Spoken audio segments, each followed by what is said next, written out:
السلام علیکم ورحمۃ اللہ وبرکاتہ۔ تو کیسے ہیں آپ سب لوگ؟ امید ٹھیک ٹھاک ہوں گے، خیریت سے ہوں گے، مزے میں ہوں گے۔ تو آپ دیکھ رہے ہیں یوٹیوب چینل اسلامک پرسکرپشن۔ میرا نام ہے سید محمد علی حمزہ، اور آج کی ویڈیو کا جو ٹاپک ہے وہ یہ ہے کہ نماز میں پاؤں سے پاؤں ملا کر نماز پڑھنا کیسا ہے، کیا معاملات ہیں، اس کے حقیقت کو جاننے کی کوشش کریں گے۔ جیسے کہ اکثر میں مسجد میں نماز پڑھنے گیا ہوں، بریلویوں کی اور دیوبندیوں کی، یعنی حناف کے درمیان بھی گیا ہوں، اور اہل حدیث کی مسجد میں بھی گیا ہوں۔ تو حنفیوں کی مسجد میں یہ دیکھا جاتا ہے کہ پاؤں میں گیپ بہت ہوتا ہے، اور جو ہے پاؤں سے پاؤں ملا کے، کندھوں سے کندھے ملا کے جو ہے نا نماز کا جو ہے اس پہ عمل نہیں کیا جاتا، زیادہ تر گیپ نظر آ رہے ہوتے ہیں۔ اور اہل حدیث کی مسجد میں اکثر یہ دیکھا ہے میں نے کہ وہاں کے معاملات ایسے ہیں کہ وہاں پاؤں سے پاؤں، کندھے سے کندھا ملا کر نماز پڑھی جاتی ہے۔ تو اس کی حقیقت کو جانتے ہیں، علماء کرام سے جانتے ہیں کہ کیا معاملات ہیں، قرآن و حدیث کی روشنی میں کیا کرنا چاہیے، کیا نہیں کرنا چاہیے۔ تو سٹارٹ کرتے ہیں ہم پہلے ایک علماء سے، دیوبند علماء ہیں، حناف کا موقف لیتے ہیں، وہ کیا کہتے ہیں اس حوالے سے۔ اللہ خان سوال کرتے ہیں، نماز میں پاؤں کے ساتھ پاؤں اور کندھوں کے ساتھ کندھا ملانا کیسا ہے؟ ہم نے اس کے بارے میں احادیث سنی ہے، بہت سے لوگ اس کو معیوب سمجھتے ہیں، اس کے بارے میں وضاحت فرما دیں۔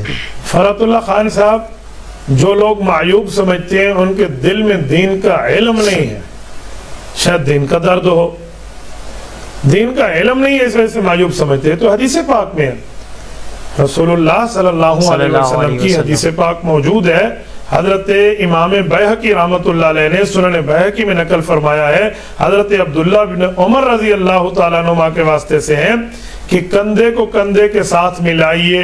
کیا مطلب؟ یعنی صف سیدھی کیجئے۔ ایک بندہ چھوٹی قد رکھتا ہے، ایک بڑی قد رکھتا ہے، کندھے تو نہیں مل گئے، تو مراد کیا ہے؟ مراد ہے صف میں خلل ختم کیجئے۔ اور بعض حدیث میں آتا ہے گھٹنے گھٹنے کے ساتھ ملاؤ، ٹخنے کو ٹخنے کے ساتھ ملاؤ۔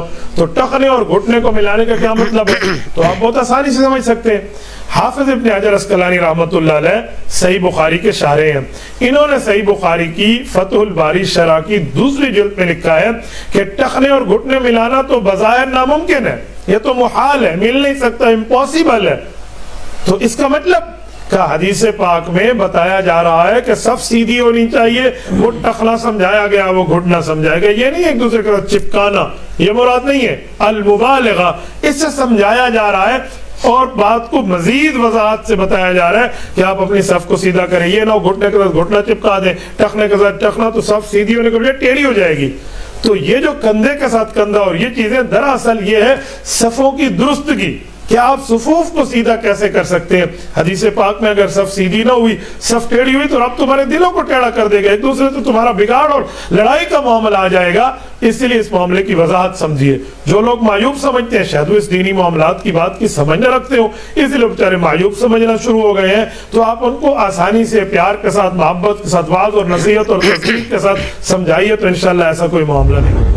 تو دوستو، آپ نے ان کا موقف سن لیا، انہوں نے یہ بتایا آپ کو کہ جو ہے نا نماز کے اندر خلل پیدا نہ ہو، یعنی صف کے اندر خلل پیدا نہ ہو، تو اتنے جوڑ کے کھڑے ہوں کہ خلل پیدا نہ ہو، کیونکہ اونچے نیچے بھی ہوتے ہیں لوگ، صحیح بات ہے، لیکن پاؤں سے پاؤں ملائیں گے تو آپ خلل پیدا نہیں ہوگی۔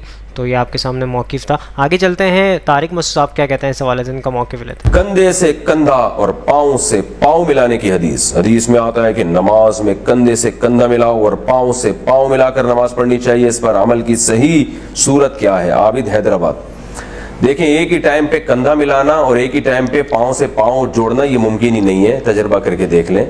تو اس لیے جو امت کے فقہا، جمہور علماء فقہا کا فیصلہ ہے وہ یہی ہے کہ حدیث میں جو کندھا ملانے کا حکم ہے اس سے مراد تو کندھے آپس میں چپکانا، اور جو پاؤں سے پاؤں ملانے کا حکم ہے اس سے مراد ملانا نہیں ہے بلکہ ایک دوسرے کے پیریلل لانا ہے۔ ملانے کا ایک مطلب یہ بھی ہوتا ہے، اور اس کی سب سے بڑی دلیل یہ ہے کہ ایک حدیث میں آتا ہے کہ آپ صلی اللہ علیہ وسلم نے یعنی گھٹنوں سے گھٹنے ملانے کا بھی حکم دیا ہے نماز میں۔ تو اب ظاہر ہے نماز میں گھٹنے سے گھٹنا کون ملائے گا؟ تو رکب بالرکب کا بھی ہے، اس پر میں نے پوری تحقیق سے ایک مسئلہ ریٹن فارم میں لکھا تھا، تو وہ میں انشاءاللہ کسی وقت میں ویڈیو کلپ بھی اس پہ میں ریکارڈ کروا دوں گا اس حدیث کے ریفرنس کے ساتھ۔ تو خلاصہ بہرحال ابھی تو کیونکہ اس میں بہت مختصر وقت میں مسائل بیان کیے جاتے ہیں، تو عزیز میں کندھوں سے کندھے کے ساتھ گھٹنوں سے گھٹنا ملانے کا بھی حکم ہے، ٹخنوں سے ٹخنا ملانے کا بھی حکم ہے۔ تو جیسے گھٹنوں سے گھٹنے ایسے نہیں ملائے جا سکتے، بلکہ ملانے کا مطلب ہے اس کے سیدھ میں لے کر آنا۔ تو اسی طرح جو پاؤں سے پاؤں ملانے کی حدیث ہے اس کا مطلب یہ ہے کہ پاؤں سب ایک دوسرے کی سیدھ میں آ جائیں، چپکنے کا مراد نہیں ہے اس میں۔ وجہ اس کی ہے کہ मिल के, जब हम ये ज्यादातर हदीसों में आता है मिल के खड़े हो, और मिल के खड़े होने का मतलब उर्फ में कंधों से कंधा मिलाना समझा जाता है। जब भी आप सफ बना रहे हो या दो आदमियों के याद मिल के खड़े हो, तो मिलने का मतलब उर्फ में होता है कंधे से कंधा मिलाया जाए। तो हदीस में भी जहां मिल के खड़े होने का हुक्म है, सफों में खला को बंद करने का हुक्म है, तो उससे कंधे से कंधा मिलाना मुराद होगा, क्योंकि हदीस का भी वही मफहूम बयान किया जाएगा जो उस दौर का भी उर्फ था और आज का भी उर्फ है। तो इसलिए ये जो पाँव से पाँव मिलाने की रिवायात आजकल हमारे मुआशरे में है, ये पहले इसका हमें कोई सबूत भी नहीं मिलता, किताबों में भी सबूत नहीं मिलता, ये भी बाद में कुछ उलमा की एक राय है जो दुनिया में फिर फैल गई। तो हमेशा से सफ़े मुसलमान ऐसे ही सीधी करते आए हैं कि कंधे से कंधा मिला के खड़े होते हैं और पाँव सारे एक सीध में। तो ये जो तरीक़ा आजकल बाज़ मसाजिद में राइज हो गया कि पाँव टखने से टखना मिला देते हैं और फिर टांगें बहुत ज़्यादा चौड़ी हो जाती हैं उससे, तो वो तरीक़ा वैसे भी अदब के ख़िलाफ़ मालूम होता है। इस तरह अल्लाह के सामने खड़े होना, किसी भी महफिल में अदब से खड़े होने का जो तरीक़ा है, तो वही तरीक़ा अल्लाह के सामने भी खड़े होने का है। तो कहीं भी आप पाँव को इतना ज़्यादा चौड़ा करके नहीं खड़े होते, इसको उर्फ़ में अदब के ख़िलाफ़ समझा जाता है। तो अल्लाह के सामने भी खड़े होने के लिए नॉर्मल अंदाज में ही खड़ा होना पड़ेगा, और हाँ, पाँव और घुटने सब एक सीध में होने चाहिए। तो ये हमारी राय है और यही जमहूर उलमा फुक़हा की राय है। सो दोस्तों, आपने मुफ्ती तारिक मुर्शद साहब का ये मौक़िफ़ सुन लिया। उन्होंने भी यही कहा कि जो है खलल आप नहीं पैदा करनी, लेकिन पाँव से पाँव मिलाने का हदीस में नहीं मिलता, कंधे से कंधा जोड़ लेंगे तो आप खलल ख़त्म हो सकती है। ये मौक़िफ़ आपके सामने पेश कर दिया उलमा कराम ने, और मैंने देखा है वैसे पाँव से पाँव जब मिलाते हैं तो आप कंधे भी ऑटोमेटिक जुड़ जाते हैं। तो जब भी मैं सफ़े बनी है और उसके अंदर मैंने देखा है कि पाँव से पाँव जोड़ के अगर आप खड़े होते हैं तो आपके कंधे से कंधे ज्वाइन होते हैं आपस में। तो बहरहाल इनका मौक़िफ़ था, लेकिन उन मस्जिदों में मैंने ये भी देखा है जहाँ पे खलल होती है, पाँव से पाँव नहीं जुड़े होते हैं, वहाँ कंधे भी जुड़े हुए नहीं होते, कंधे में भी गैप होता है। तो ये भी मैंने देखा है। बहरहाल ये मौक़िफ़ पेश किया इन्होंने, शायद होता होगा। तो आगे चलते हैं, जाकिर नाइक साहब का मौक़िफ़ सुनते हैं, वो क्या कहते हैं इस हवाले से। अल्लाह के रसूल फरमाते हैं, जिसका जिक्र है सही बुखारी में, सल्लल्लाहु अलैहि वसल्लम, जिल्द नंबर 1, किताबुल आदान, चैप्टर नंबर 75, चैप्टर नंबर 75, हदीस नंबर 652, हज़रत अनस रज़ियल्लाहु अन्हु फरमाते हैं रज़ी अल्लाह तआला कि जब हम सहाबा नमाज पढ़ते थे तो हमारा कांधा हमारे सहाबा के कांधे से लगता था, हमारा पैर सहाबा के पैरों से लगता था। अल्लाह के रसूल फरमाते हैं, सही हदीस है सुनन अबू दाऊद की, जिल्द नंबर 1, किताब सलाह, चैप्टर नंबर 245, हदीस नंबर 666, 666।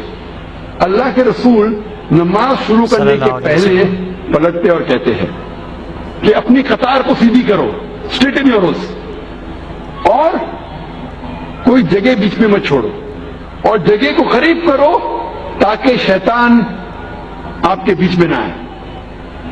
सही। नमाज जब हम पढ़ते हैं, सलाह अदा करते हैं, फर्ज है कि जब जमात में खड़े हैं तो हमारा कांधा हमारे साथी के कांधे से लगना चाहिए, हमारा पैर हमारे साथी के पैर से लगना चाहिए।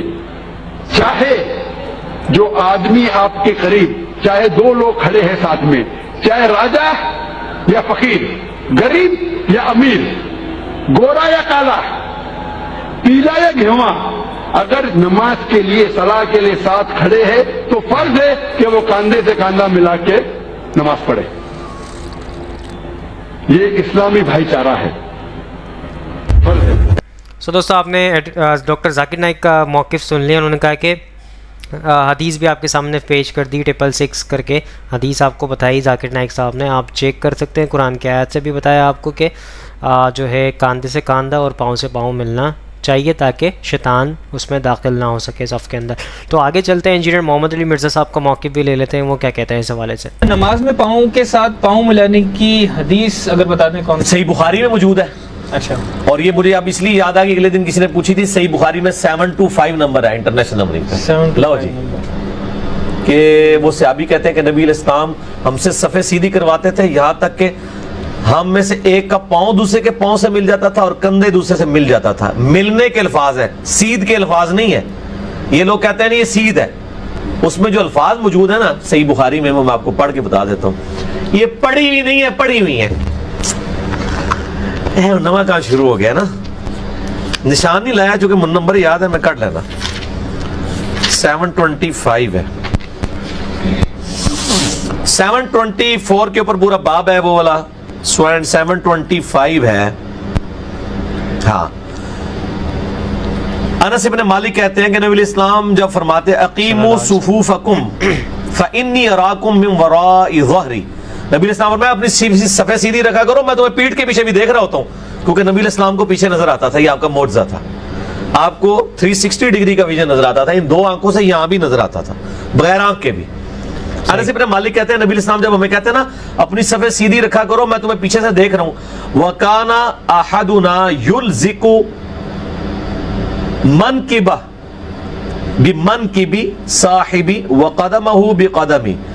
युलज़िकु के अल्फाज है, युलज़िकु कहते हैं मिलाना, मिलाना, सीध में करना नहीं है, ठीक है ना, ये है मिलाना। ये मुलाकात का लफ्ज़ तो उर्दू में भी इस्तेमाल होता है, ये इसी से निकला हुआ ना, मिला लेता था पांव से पांव और कंधे से कंधा। ये इसी सूरत में मिलेंगे जब आप बहुत पांव ना खोलें और बहुत तंग ना रखें, दरमियाने, यानी कंधे से आप परपेंडिकुलर ड्रा करें तो उसकी सीध में आपकी एड़ियां आ जाए तो पांव से पांव मिल जाएगा, कंधे से कंधा मिल जाएगा, बिल्कुल सही। और पांव के पंजे किबला रुख रहने चाहिए। ये इस हदीस पे तो सिर्फ दुनिया में अगर कोई अमल कर रहा है तो अहले हदीस कर रहा है, जिस तरह और कई हदीसों में सिर्फ अहले हदीस ही चल रहे हैं। पूरा नहीं कर रहा तो बहुत ज्यादा पैर खोलते हैं। नहीं, कंधे थोड़ी मिले हुए उनके कंधों में इतना गैप होता है। हाँ, वो गलत है, लेकिन ये है कि एक हिस्से को तो उन्होंने फॉलो कर लिया है, क्योंकि बुखारी में ये भी हदीस है कि इकट्ठे होके खड़े हो वरना शैतान तुम्हारी सफर में घुसे। एक उन्होंने काम कर लिया है कि हनफी तो जो है एक मील के फासले में एक दूसरे से खड़े हुए होते हैं, ठीक है, आप देखें वो तो करीब ही नहीं लगने देते, उनका तो ना कंधा मिल रहा होता है ना पाँव। अहले हदीसों ने आधा अमल तो कर लिया, पाँव मिला लिए, कंधे आप मिलवा दीजिएगा, ठीक है ना, आधा। लेकिन सर फिर भी हनफियों से तो बेहतर है ना, हनफियों ने तो कुछ भी नहीं किया हुआ, लेकिन कुछ अपराध हैं जो जायद पाँव खोले थे जिसकी वजह से करने। लेकिन मैं बता रहा हूँ कि अमल अगर कोई कर रहा है तो वही कर। सो दोस्तों, आपके सामने सारा कराम का जो है मौक़िफ़ पेश कर दिया है, और इंजीनियर साहब ने भी और डॉक्टर जाकिर नाइक ने आपके सामने कुरान हदीस की रोशनी में पेश कर दिया है कि आप पाँव से पाँव मिलाएं, कंधे से कंधा मिलाएं, और अमूमन आप मिला के देखेंगे आपको पता चल जाएगा कि मिलते हैं, पाँव से पाँव और कंधे से कंधा मिलता है सफ़ों के अंदर। तो आई होप आज की वीडियो आपको समझ आई होगी, पसंद आई होगी। अगर पसंद आई है तो इसको लाइक कमेंट शेयर ज़रूर करें और चैनल को सब्सक्राइब कर दें, और आने वाली अपडेट्स के लिए बेल आइकन को क्लिक कर दें ताकि जैसे अपडेट हो आपके पास नोटिफिकेशन पहुंच जाए।